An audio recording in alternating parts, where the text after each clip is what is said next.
Okay, I've got 9 o'clock. So, good morning, everyone. How are you? Good, good. So, my name is Josh Miller. Today I'm going to be talking to you about the College of Education at Penn State and kind of the tools that we use to manage all of our Macs in our enterprise. Yeah, just real quick. You'll be seeing this in all the sessions probably, but it's new this year to this conference is the catch box.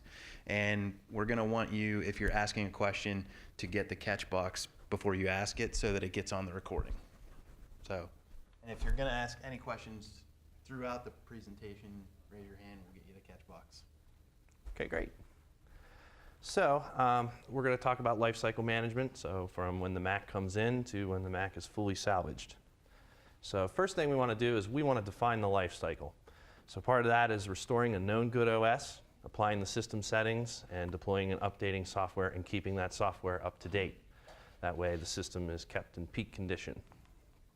So to begin that lifecycle, you want to determine a purchasing process. Set your department approvals, and all orders are sent through IT. That way they're purchased through Apple. I'm sure many of you are aware with the device enrollment program, everything has to be purchased through Apple. So where we work, we do preparing the order. So user will place a ticket with budget information. We use Web Help Desk to do this. And the quote's drawn up through the Apple Store. We work with our Apple sales rep to do 4-year Apple Care. And the user will look that over and say, yep, that looks great. So our approval process, we have what's called department approvers. And that department will get an email saying that with the budget information and the quote and the price, and they will take it through to their department head and go, is this okay to purchase? Once they click approve, that approval is now marked in the ticket, and then we get a verification email so that we can make sure that everything looks okay, the pricing's okay, the budget information's in correctly. And then once we send our approval, the finance office can now go into that ticket. They have all the information that they need to purchase that laptop or desktop. So now, machine arrives. So what we do is we determine a time with the user for setup. Once we have that time determined, we start the imaging process, and we provide a tutorial once they arrive on the device, because Penn State has some specific software that we have to go over with the user, and then we distribute it to them. So it's pretty simple. So restoring a known good OS. You want to install macOS and quickly support your new models. And of course, you want to add only the modifications required for your software distribution system. You don't want to add, you don't want to kind of bake stuff into the image. You want to make more of a vanilla image and then add your software on top of that. So you're always starting with that clean OS. So your configuration management, you want to enforce mandated settings. So any kind of security settings, you need to enforce screensaver policies. You want to provide your users with these settings that they just work. You don't want to be well, you need to do this and this and this. You just want it to just work every time. So for instance, the Microsoft Office suite, I don't believe this works with 2016, but in 2011, a user starts it up. It already has the university's license, and it's registered to the university, and it has the user's name so that when they make changes to a document, it's their name. And for us, we configure the Munki client automatically through configuration management. So for your software deployment, you want to install required software that is required by your enterprise or university. You want to ensure it's all up to date and that it's patched, because you don't want to have to go back and touch the system after it's been imaged unless you absolutely have to. And then you want to provide users with additional software they may want or need. So this is kind of a service we've started doing in the past few years. We actually allow users to request software, and we try to incorporate it into our patching platform, especially free software. Users find that really nice because then we keep the software up to date for them, we test it, and they seem to really respond positively to that. So the big question is, how do we do this? So we start with restoring the vanilla image. We have a post-restore script, just make sure that the recovery image is there, but very basic, dropping that vanilla image onto the Mac. After that, we do configuration management. We apply Apple MCX settings, our settings for Munki, and to do that, we use smart groups and payload variables within our MDM. And then finally, we have our patch management, triggering Munki, installing the required software, and applying available updates from Apple and also third-party updates. Now the tools. So what we use for imaging. So we build a vanilla image from the App Store download. To do this, we use an application called AutoDMG. It's a very, very nice application. It's out on GitHub. I also have the link within the presentation, but you just drop the App Store download into it, and if there's any additional updates since the App Store release, you can download them and bake them into a vanilla image, and it's all done through this simple, easy-to-use application. As for our NetBoot server, I am running macOS server. That's because in our college we do Apple repairs, and we have to run Apple Service Toolkit. So to run Apple Service Toolkit, you have to run a OS X server, unfortunately. So our NetBoot sets, this is actually a recent addition that we started doing. That's called NBI Creator. It's also another GitHub project. It's very awesome. You can build Deploy Studio images with it. You can do Imager, Casper, net install images. They're all in this easy to use like interface. And then once you have your template built, anytime a new version of macOS comes out, you plug the App Store download into this app and say build, and it builds a NetBoot image. It's really nice. So when the actual imaging happens, we lay down a flat image of macOS, and we use Imager to do that, also another GitHub project. We install the local admin account with an application called Create User Package. It actually creates a package install of a local admin account, which is very nice if you need like a local admin account on all your systems that allows you to, make changes if you would ever need to make changes that aren't done through a patch management system. We enroll our device in MDM using an enrollment package, and then we install our patch management solution. So once that's done, we have some settings that are pushed down to the device, and that's done through JAMF's Casper suite through MDM. So as Apple likes to call it, Apple Magic through the MDM profiles. So as long as your MDM is accessible from the outside, any system that is configured for MDM will receive these profiles automatically if they apply to them. And I like to think of MDM, because I used to be a Windows sysadmin, I like to think of it as group policy for Mac, because it allows you to define all kinds of fun settings for Mac.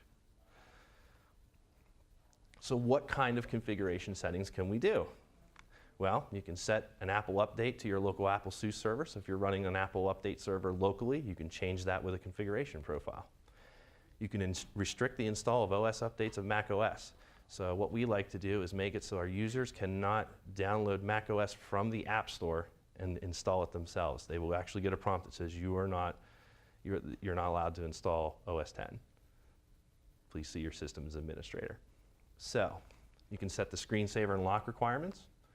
We set our screensaver to 20 minutes if they're plugged in, and then 5 seconds after the screensaver activates, it will ask for their password. Configure time machine. The only thing we do with this is if somebody plugs a USB drive in, we turn off the prompt that says, hey, would you like to use this for time machine?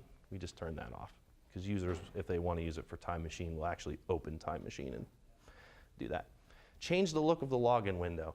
So by default, the login window is the nice little circle icons with the names. So what we like to do, because we have an Active Directory, is we actually change it so that it's a user box and a password box, and then at the bottom we have our little spiel that says like property of the Pennsylvania State University.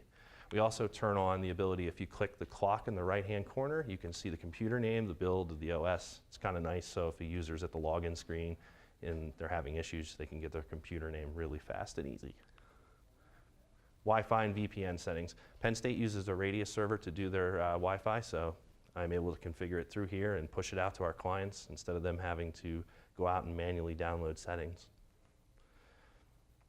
Or any third-party applications that support MCX. So like Office supports MCX, I believe Munki supports MCX, there's a couple other applications. But anything that supports MCX, you can use the custom settings in an MDM to determine and put in those settings that you want. Some other configuration profiles that we offer, we have an auto logout configuration profile. So we have some systems that use Penn State access accounts, and they're used by students. And one thing we've seen is students don't like to log out. So what we like to do is enforce an auto log out if the system's been idle for 30 minutes, and that's built through a configuration profile. Another one is we turn on and off the guest access account. We have some laptops that are used, once again, by students that are for like very specific programs. So what we've kind of come up with is using the guest account, because then that way the laptop doesn't store data, and we make the faculty member aware of that these don't store data. And they seem to really like that, because then every time that student gets on maybe a different laptop, it's fresh. And sometimes we customize the dock. It's very rare, but you can. So I try not to, because most faculty want their dock to look the way they want it to look. So how are these deployed? Well, we use, like I said, JAMF's Casper suite. JAMF offers what's called smart groups and static groups. Static groups are groups that you actually put the computer into manually. Smart groups are actually groups that you can define kind of criteria. So for instance, I can make a group that's El Capitan clients, and I can say OS equals 1011, which will allow any system that checks into that to become part of that group. And sometimes we do, as with the static groups, you can deploy configuration profiles to like one specific machine, might be like an edge case. So I have one faculty member who, for whatever reason, has an iMac at home and wants to be able to VPN in. So, and I don't, by default, my VPN is only set to deploy to laptops. So I went in and made a special exception just for him. So patch management. We use Munki, and it installs Apple and third-party software updates. To help with Munki, we use AutoPackage. AutoPackage is a fantastic application. It goes out to websites and downloads the latest version of some software and imports it into your Munki library. Reposado, which is another open source piece by the same guy that builds Munki, that will download Apple updates for you, so you can have your own Apple update server. Amporter, well, that downloads those Adobe updates that we all know and love. It will actually go out and download updates for like Photoshop, Camera Raw, and things like that.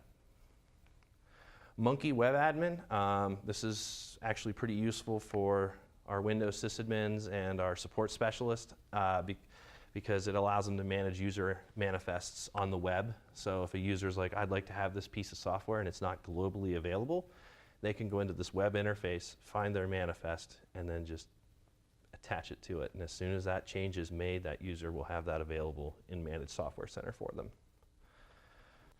Jenkins. Now, Jenkins is more meant for like Git management, but I use it for a whole bunch of stuff. I have a public Munki repo at Penn State that I publish so that I can share kind of my package info files with. I also use it to run AutoPackage nightly, and I have a promotion script that I use for Munki that it will also run. And then our web designers also take advantage of this Jenkins server. So I'm kind of using it for a multitude of things. Munki report, managers really like this. It builds pretty graphs of your fleet and like when they've checked in, and like it breaks down the OSs in nice little bar graphs, so you can see like how many users are running 10.10.5 or 10.11.3. So Munki promote, this is actually a Python script that I built. It allows you to auto-promote applications to a desired catalog. So if you're like me, you have testing systems sitting in your office all the time that as new updates are released, they get pushed to those systems. So I have a promotion script that I've designed that if I haven't touched that package info for X amount of days, go ahead and promote it to production. So obviously if I catch a problem, I'm going to go modify that package info, so then it restarts that counter. And then Margarita, it's a web tool used to manage your Apple SUSE server.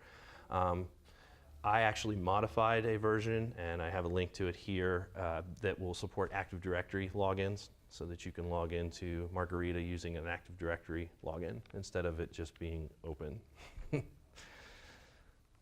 So JAMF with Munki, like really? Like I guess it's becoming more common, but it's kind of, you know, I think it's still a little uncommon, but I wanted an excuse to use Deadpool, so. So why do we use Munki with JAMF? Well, JAMF was purchased well after we already built Munki, so I didn't see a need to reinvent patch management. There was no reason for me to just double up that work again.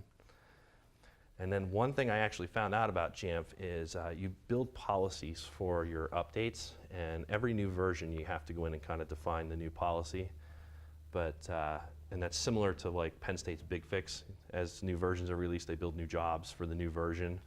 Whereas in Munki, because of your catalogs, as soon as you publish something to production, Munki says, hey, I have a newer version than you do, so here you go. So it's much more of an automated approach versus building a policy each time. And the Managed Software Center interface for Munki is fully customizable. It's a very beautiful interface, which, and then I have a nice little joke here where, but this is the Managed Software interface as it stands in the College of Education today. Very, very much looks like the App Store. You'll see there's like a little news feed on the right side. Those links are customizable, and you can use whatever icon that you want for like your applications. I mean, I use the defaults, but if you wanted to use like a cool little Batman icon for something, of course you could. And those banners are customizable. You can also attach links to them, but our users have responded very positively to Managed Software Center. It kind of empowers them, and they just go in and install the software that they need. So as I said, it's a very simple interface to update third-party applications, and you can do Apple updates with or without Reposado. So if you set any updates to unattended, they actually will install when the machine's not in use. So for instance, if you have like a Dropbox or or Adobe Flash update and their browser isn't open and their machine is idle, it'll just update Flash, which is nice, especially with the zero-day vulnerabilities that Flash tends to have on a regular basis.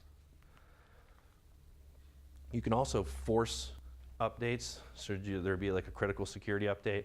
I've had to do this a couple times, but not very often. You can define a piece in the package info that says force this update after X date. What's nice about that is, so like if there's like a security update that you need to get out there, you can force it, and Munki actually like keeps coming up and says, hey, I need to install this update. Hey, I need to install this update. And then at one point it'll say, I'm going to install this update in 45 minutes. I'm going to install this update in 30 minutes. I'm going to install this update in 10 minutes, 5 minutes, and then it will just do it. So it gives the user very ample warning. So the other nice thing about Munki is with install scripts in the package info files, you can customize your installations to configure settings, activate licenses, or anything that you want to do to make that installation very unique to your organization. So for instance, with TeamViewer, we want to be able to deploy the password and any configuration settings that we want, like turning off the ability to use LAN, so it only uses TeamViewer servers to do the remote access. And we're able to do that through Munki, through a post-install script. And as I've said before, it's been overwhelmingly positive feedback from using Managed Software Center. So results of this workflow that we use. Macs arrive, they can be ready in as little as 20 minutes. Now, if there's a data transfer for a user, then you kind of have to add that time in. But I'm talking from getting it out of the box, which for us is the hardest part, and imaging it, it takes about 20 minutes. And then with the addition of Managed Software Center, users are empowered to update and install software on their machines at their convenience. So the nice thing is if somebody asks for a copy of a software and we make it available to them, we don't even have to remote in to install it. Like we just say, hey, install it at your convenience. It's in this interface. So whenever you're not busy, you can go ahead and do it. And then for JAMF, it allows the management of the macOS settings as well as full management of our iOS devices. So how about we look at an imaging demo from start to finish? I have a nice little video here. Pull this up. Now I'll obviously speed this up, but let's slow this down just a hair. So what you're seeing here is Imager. This is net booted into our interface, and I'm restoring a 10.11.5 image to the macOS hard drive. So basically what our support specialist has done is booted into NetBoot, and then because he's doing 10.11.5, he just pushed run workflow after putting in the password to get into the NetBoot image. So go ahead and speed this up a little more.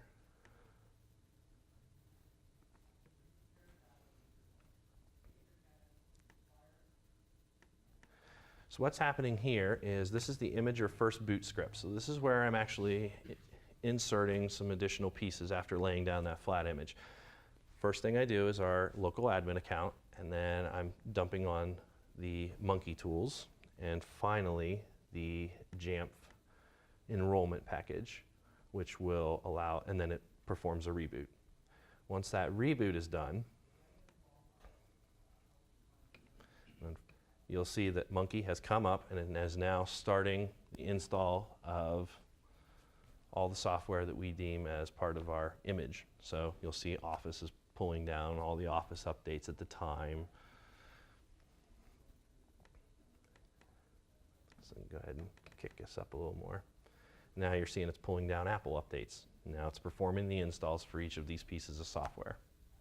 And the nice thing about triggering this Munki Bootstrap is it will keep installing updates even if there are restarts until it is completely finished. So you'll see that now it has booted back up and it checked and there weren't any additional updates and we're done. So now this machine is ready for a user to come in, log in, and take it with them, all built. All right. So our backbone for our macOS management server. NetBoot servers, like I said, running macOS server El Capitan. Our JAMF MDM server is a Hyper-V of Windows Server 2012 R2. And our Munki and WebTools server is also a Hyper-V of Windows Server 2012 R2. The nice thing about Munki is it is a web server. You can run it on anything you want. You can run it on Linux, you can run it on macOS, you can run it on Windows. And it works just fine. So what about iPads? So for me, and I don't know about you guys, but iPad usage is increasing, and it's really, really increasing. So we've actually, one of the other reasons we bought JAMF is we use the device enrollment program. So with the device enrollment program in JAMF, iPads are actually configured before they even arrive. So as soon as I have that order number, I can send that in and get it enrolled in DEP. Once it's configured in DEP, I can set it to get the settings that it needs. Right now, users just pick up the iPad as soon as I know it's here. I don't even take it out of the box. I say, here you go, follow the wizard. They run it through, it activates, and they're good to go. Now, granted, I could probably just send it directly to them, but unfortunately right now, everything IT gets sent to us. And the other thing we're doing is each department in our college has their own VPP account. I know you could just do like a college level VPP account, but we did it this way so that departments can kind of keep track of what applications they purchase. So as it stands, a user places a ticket to purchase applications, and then, or that they actually purchased applications with their VPP account and tell us what iPads they wanted to deploy to, and then I just push out the app. So I'm pretty much very removed from that process. So remote support. We use TeamViewer. It's a very nice application. It's cross-platform, which is very, very good because you can connect from Mac to Windows, from Windows to Mac to Linux. I think they support Android and iOS at this point. Every time a connection's made, it's a unique tunnel to the client, and the user can be anywhere in the world. We've actually had a couple faculty members who have needed support, and they're in Japan or they're in England, and as long as they have an internet connection, we can help them. So it's very nice. So yes, this workflow is really nice for us, but it's not without its challenges. So for the iPads, we have some single app mode iPads, and every time the wireless password changes for our account that we use on those iPads, they have to come back in-house because it's a little tricky with getting them on wireless and getting the updated settings. DEP can only be used by an iPad that's purchased from Apple. We have a couple iPads floating around that somebody went out to Best Buy and bought. So those still require manual enrollment, which is not as nice as using DEP. And activation lock's still a pain. I know DEP helps with alleviating that issue, but the iPads that you don't have in DEP yet, that you're still kind of getting enrolled, even if you enroll them after the fact, if a user already set it up with Find My iPhone, you still have to go through that activation lock bypass, which is not as fun. On the Mac side, we still have a couple challenges. License management, I'd like to find an easy to use dashboard so we can kind of see like what our licensing looks like and what we could do to make that a little better. JAMF, the Wi-Fi profile with TTLS, one thing it likes to do is we install it as a computer profile, and under system, or under the profile itself, it sets the enterprise mode to system, which means it tries to authenticate as the computer instead of prompting the user for a username and password that they could save in their keychain.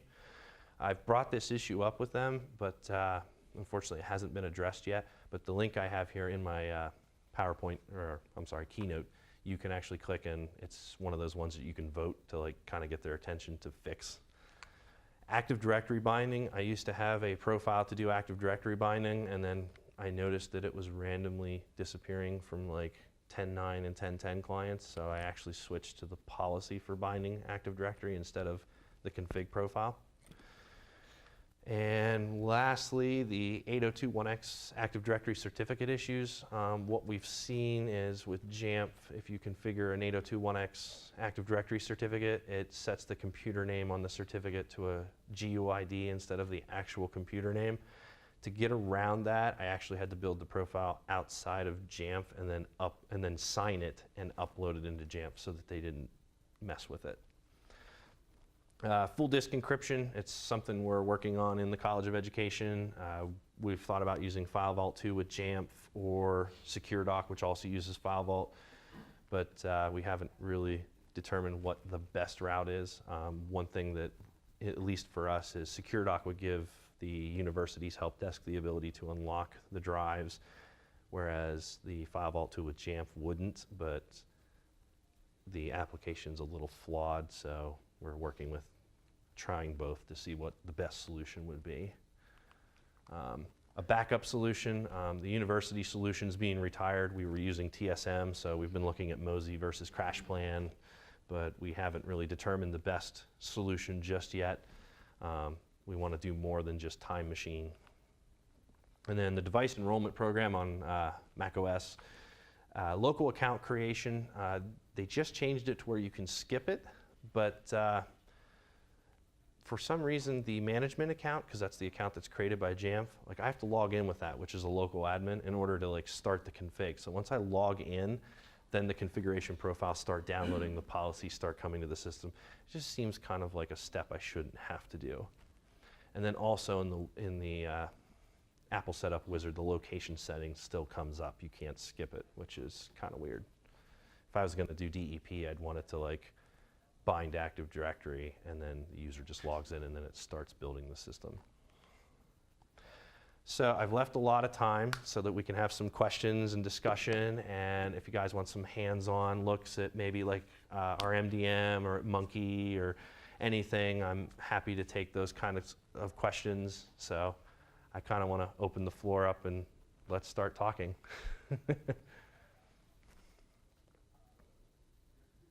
All right. I get to start with the catch box. Good. That wasn't too bad. Could you show me the Munki reporter? Munki report? Absolutely. Yeah, that's no problem at all.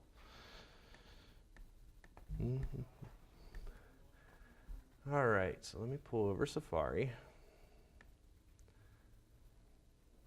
Everybody can see that okay? So this is the dashboard. This is fully customizable.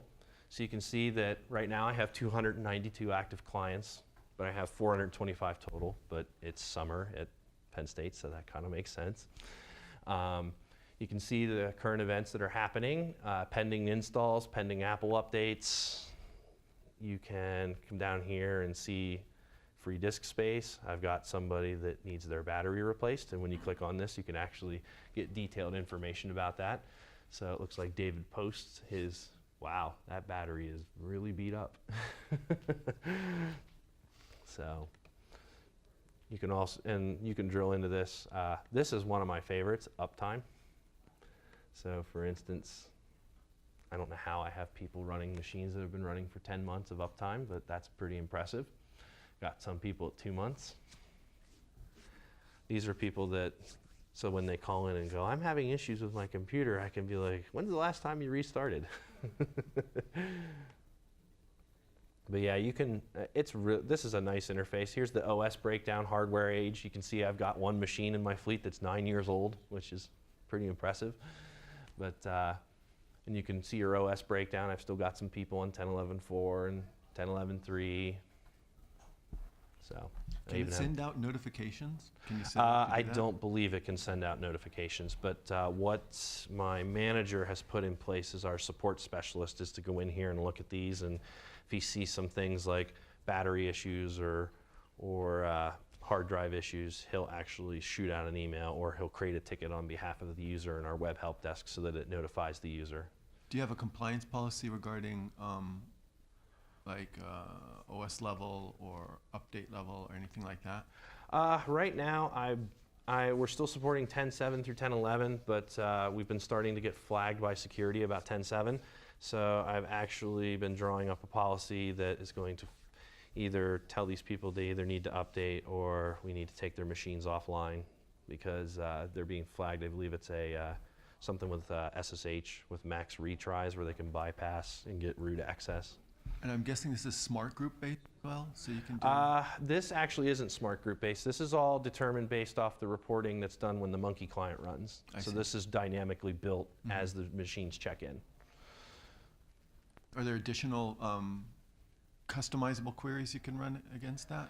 I believe it's an open source project. I think people are building additional things for it. I believe, if I remember correctly, under listings, people have done like printers. They've done, you can look at displays, network, power. That brings us back to the battery. Profiles. Anything like last time check-in to Munki? When they check into this, that would technically be their last check-in to Munki because this runs as they're using Munki. So it would, you would see like under this, it'll say like last check-in like 2 days ago. Let me see if I can pull up a client. Can you build a query like, hey, where are all the computers I haven't seen in 90 days or 30 days or something like that? I believe you can actually, because cool. I believe by default that active/inactive clients, you can click the circle of the inactive clients and it can pull up who hasn't checked in X days. I believe that's set to, I think like 30 or 60. Okay, so unfortunately this must be trying to run something, so I'm gonna have to wait for it. Okay, thank you. Oh, sure, no problem. Other questions, anything people would like to see? I mean, I'm happy to deep dive into whatever part of this workflow that you would like. Yes, sir. Did you have a question? How often do you replace your computers? Our life cycle's 4 years. So we try to, that's why I talk to Apple, because if you call, at least when I call my Apple sales rep, you can get 4-year Apple Care.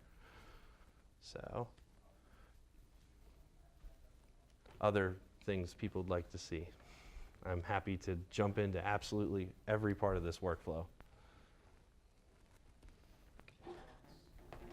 Oh. Yeah, what do you use for file storage? File storage? Right now we're doing a combination of a Windows SMB file server and Box. We're trying to move everything to Box because that's the university standard and you get unlimited storage. But unfortunately the clients are not the best. And I believe Box is supposed to be releasing a client that does sort of like where you can mount your Box storage as a network file share, which would be much better than syncing everything. But yeah, we have a Windows DFS file server currently to store things, and it seems to work pretty well.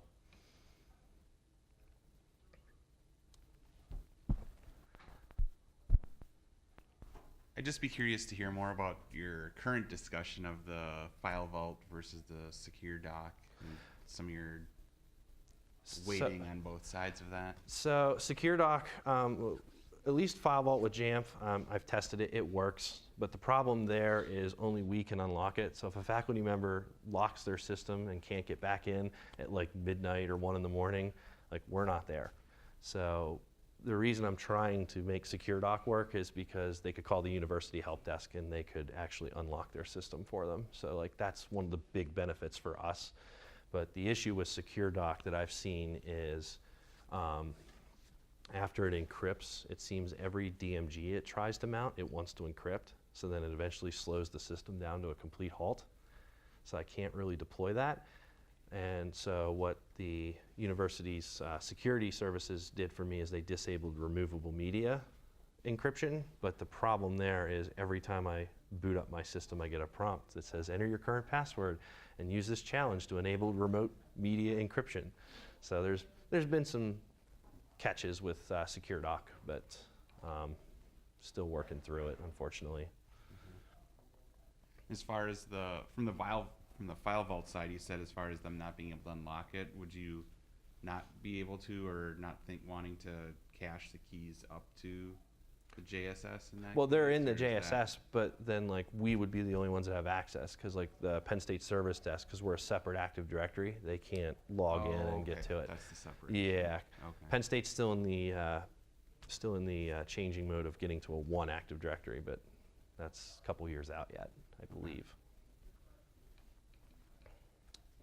Okay.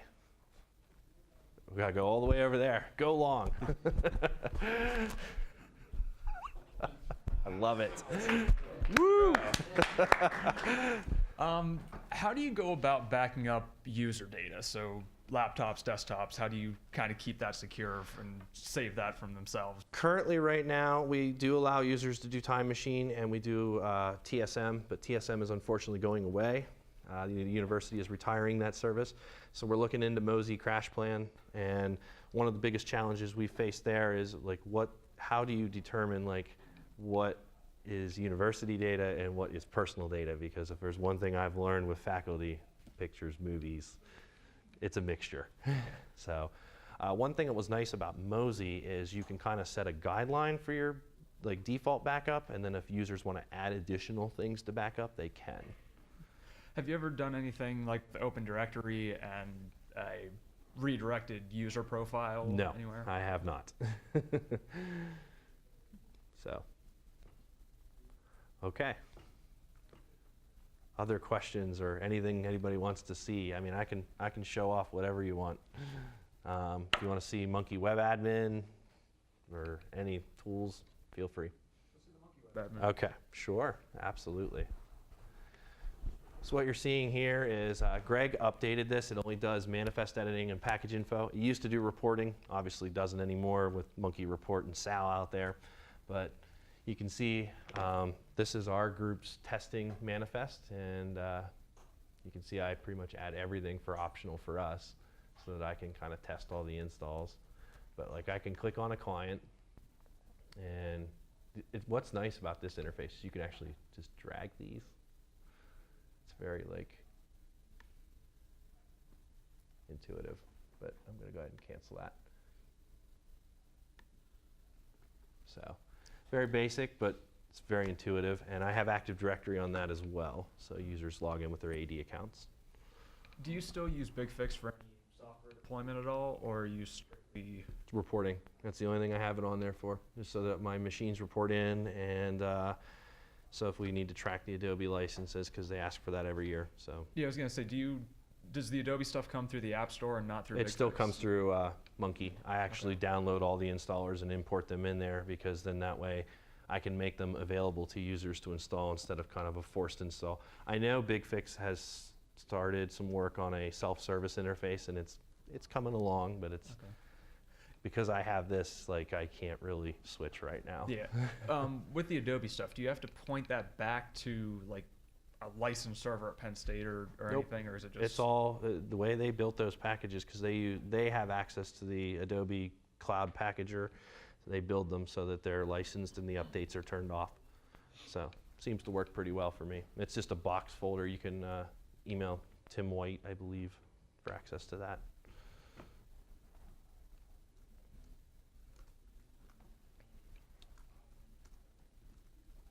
Okay. Yeah. Anybody interested in configuration profiles? I can go through some of those too. Sure. I mean, yeah.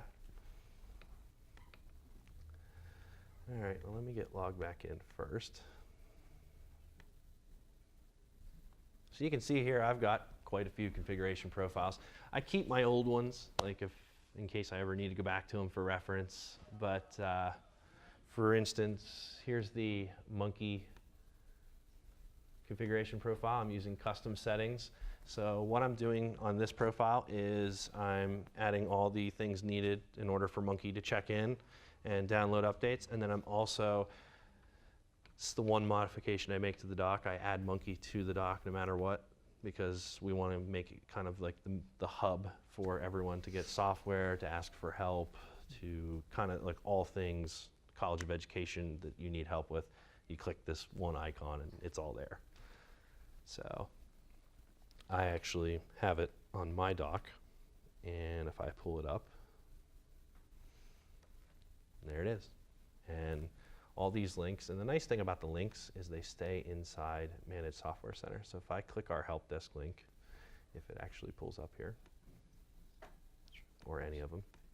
But anyway, if you click them, they actually stay in the Managed Software interface. So it kind of is like, has kind of like a built-in web browser. I think it uses Safari's, but it's really nice.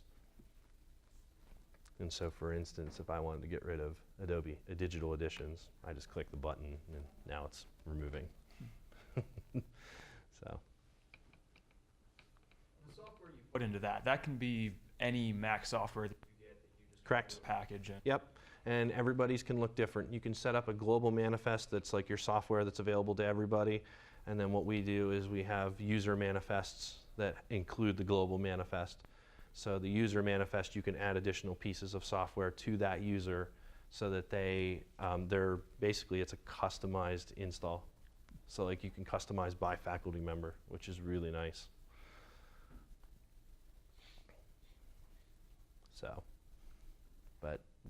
Let's say that a faculty member then wanted to use like their own personal App Store account to download like Something from the App Store? They Yeah. can. I don't restrict the App Store. They can absolutely download something from the App Store. Now you can restrict the App Store through configuration profiles, but that is up to you. I don't, because I mean I understand that faculty are going to download something through the App Store. Hopefully not games, but who's to say? How do you deal with admin accounts on your Mac? We do have some people that have admin rights. I can actually show you a package info file of, because you can deploy admin rights through Munki.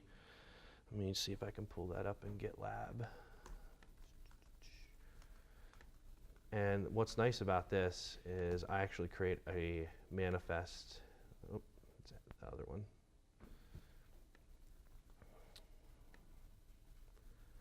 So for instance, let's pull up my testing one. Very simple. Can everybody see that? I know it's a little small. Let me see if I can make it a little bigger. How about that?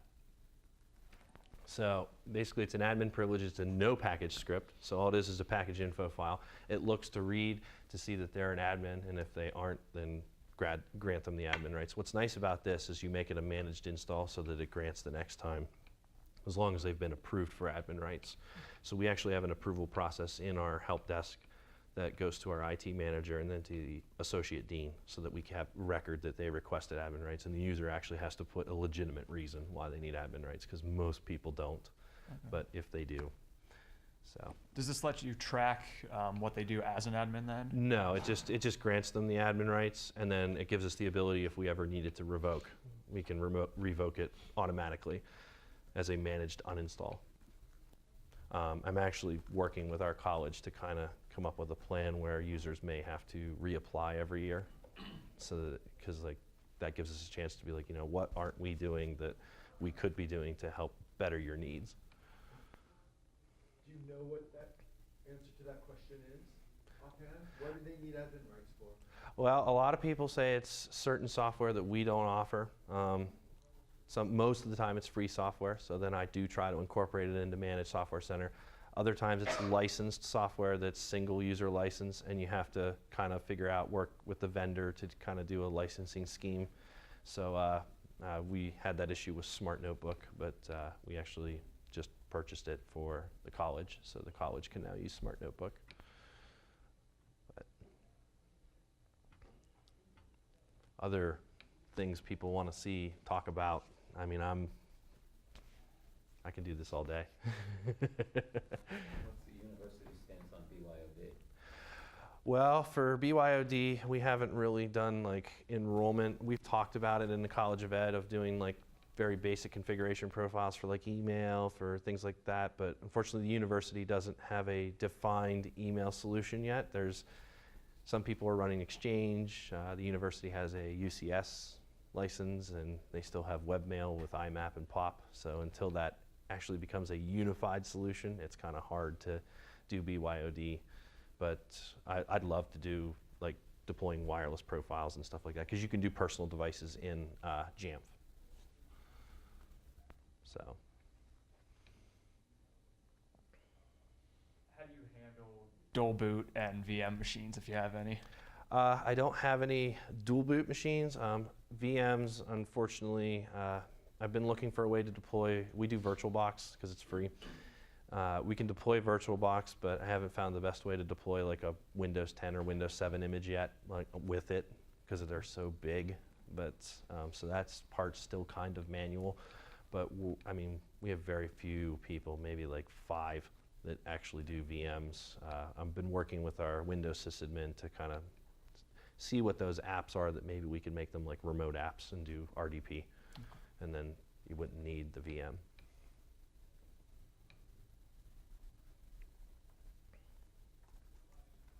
Okay. I got another one about, Sure. Imager.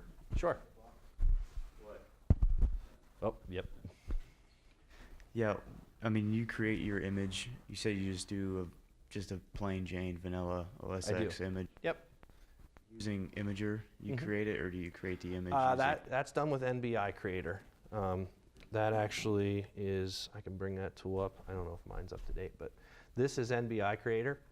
So you just choose a source, which OS 10L Cappy 10. So I have it downloaded from the App Store, and I have all my stuff defined, and you tell it what kind of image you want to make. So my template is an Imager template, but you can do net install, deploy studio, Casper, and then you just hit build, and then you drop that image on your NetBoot server. It's very easy. One of the nice things is we have a couple applications that we put in our NetBoot image. We still put in Disk Warrior and Data Rescue. So I actually have a package built that goes with this every time I build an image that puts those in, so that I can use those on the NetBoot image, which is kind of nice. Not that I have very many mechanical hard drive machines left, but. For your NetBoot images, Gotta keep passing the box. for your NetBoot images, are Yes. they specific to device type? Like this one's for a laptop, this is for an iMac, this is for a Mac Pro, or is it able to be? Usually it goes by whatever the OS supports. So whatever models that the OS supports, we'll be able to NetBoot into that image.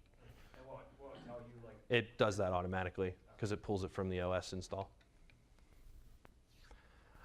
Another thing I didn't quite touch on, I use what's called Create OS 10 Install Package. It's another Greg Nagel project. It allows you to create a package install of an OS update by using the App Store download. What I do with that is I actually offer it through Munki as an upgrade for OS 10. So if somebody's running 10.8, 10.9 and they want the newest, I can push it out and they can upgrade on their own through our approved method. And users seem to like that. It's broken in 10.11. Yeah, I knew that there's been some issues with the 10.11 one, but for the most part, for the other previous ones, it's pretty good.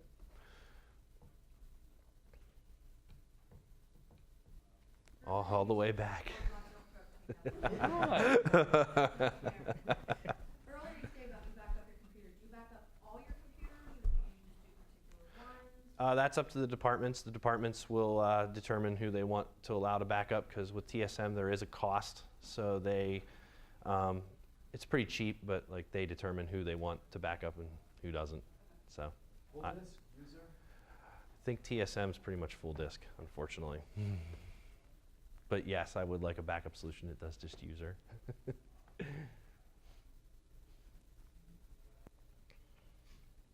Other questions or demonstrations anybody wants to see? I mean, I can go through anything. Just trying to open up more fun discussion.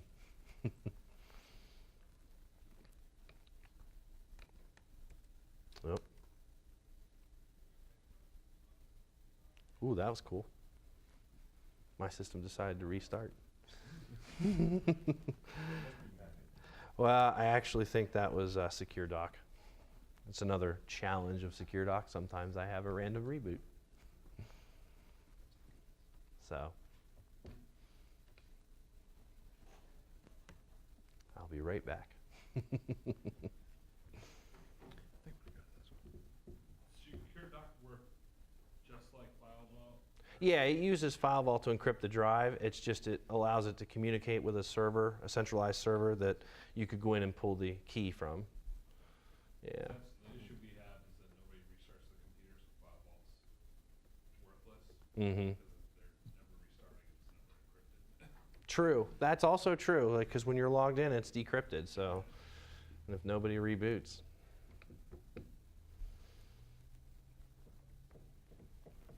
Other questions, concerns, things you want to see as I wait for my machine to come back?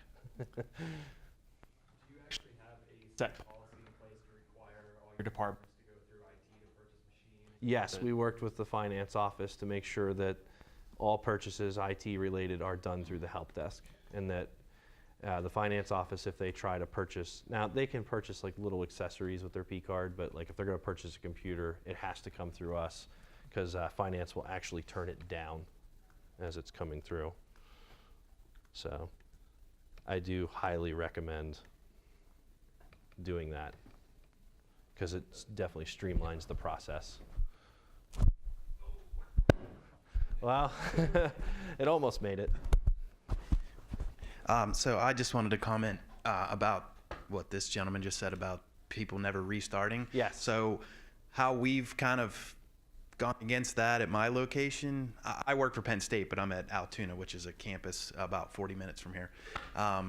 So we started employing big fix offers for not only like optional software packages that we don't build into our main image. Like we don't like put Skype on every machine that goes out, but we put them in big fix offers. And we've also started doing that with security updates and things like that. And one of the things we built into the offers when the people see them is that the machine has to restart. So we've kind of been like forcing people's hand to make them restart, because we have that same issue where people don't also did start that. their machines. I also did that with Munki. Graham Gilbert built a restart package info, and as you can see, it looks at the install checks the uptime. I have one for 14 and for 21. So 14 days it asks them nicely, and at 21 days it tries to force it. And it's pretty nice. It just comes up as maintenance, and really all it's doing is rebooting. So you could force a reboot. That one I had to work with our associate dean to put in place, because I figured I'd get a lot of flack for it, and I got some flack, but not much. But as you can see, sometimes they're still able to circumvent it. So other things people want to see, I mean, I can go through some package info files in my Munki repo if there's certain software you're looking on how to deploy. I mean, I'm happy to show that. I have all my specific pertinent information removed, so I can show any kind of software that you're interested in seeing.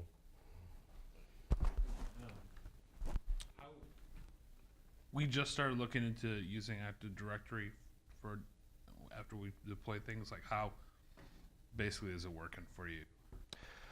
One of the biggest issues we face is the keychain after people change their password. One way we have gotten around it a little bit is we've taught users how to change their password on the Mac itself, because it will change the keychain. And our Active Directory is available through Penn State's VPN. So we have taught our users, if you're off campus, just VPN in and change your password, because it won't let them change it it's just trying to break the habit of using the web interface, because a lot of the Windows users use the web interface, and that's been kind of a habit. So it's just getting people to stop using the web, like, because we have an Outlook OWA. So What's your password policy? 120 days. Ooh. Wow. Yeah, every I 4 thought months. it We were audited, and we were told we had to make our password policy 120 days. So I can't imagine that. We have enough trouble with getting faculty do it once a year. it's not as bad as I thought it would be. I believe in the beginning when it first was implemented, it was bad, but it's gotten a lot better. People seem to understand that they need to change their password. So.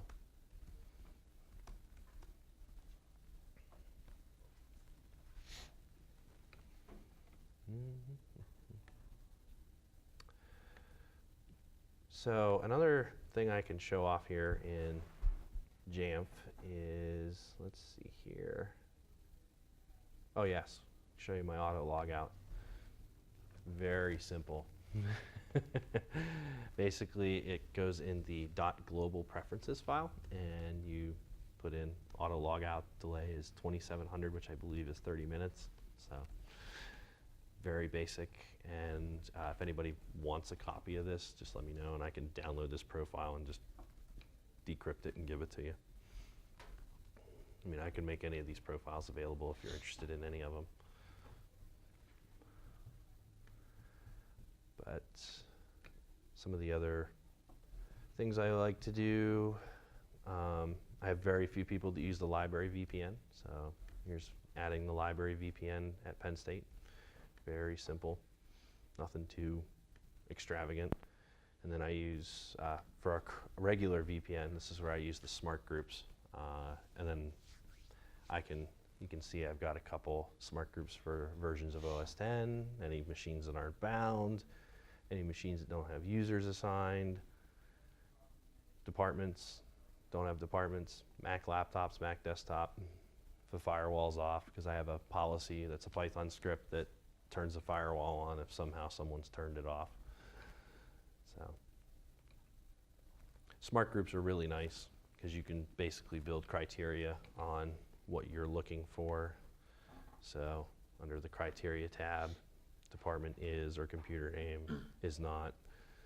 So, and then with extension attributes in JAMF, you can actually build your additional things. So let's see here. This is a fix for the Wi-Fi. So I'm looking for the Penn State Wi-Fi to see if, I know that's kind of hard to see, but it actually is a Python script that reports what the Wi-Fi system mode is set to on PSU Wi-Fi by pulling it out of the plist file and reporting it in every time it does a inventory check. And if that's set to system, then it's added to a Penn State wireless configuration smart group that has a policy applied to it to address that. So smart groups are really nice. You can basically build any kind of logic that you want. BigFix has some similar criteria through ActionScript you can do. So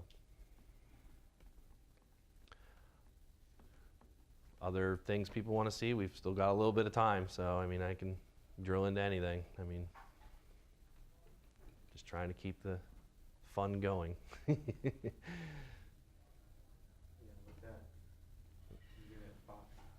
gonna pass the catch box. Sorry. So with the Munki report, do you have to have a Munki server to? For that stuff, you mean, basically, is that Munki has to be useful? running and checking in, so because it runs as part of the pre-flight and post-flight scripts, and there's an installation with Munki report on how to add that to your Munki clients, and then once they check in, that's how it reports into Munki report. Okay, So because I just seen all the, because there's that client information on there. I Right. Like hardware checking and all that. It does, yes. I mean, would it really be useful just to run Munki for that? Well, I mean, if you really need that information, I would say probably, but and you would still have you'd have Munki there to check for updates if you wanted to start moving to patch management. So, but I do think Munki report's been a nice tool, and I know my manager really loves it. So, Those graphs are pretty. They're pretty, so he likes them.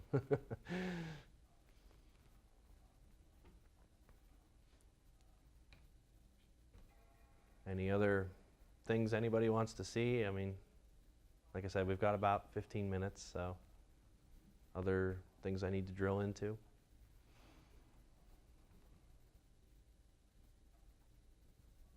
Okay, well, if you guys want to go a little early, I mean, that's fine, but I'm here to take questions or any additional resources you want to add, but I'm going to make sure these slides are publicly available. All the tools have links to the tools so that you can have access to them, and if you have questions about JAMF or enrolling in JAMF, see me and I can point you to JAMF software. But thanks everyone for coming, I really appreciate it.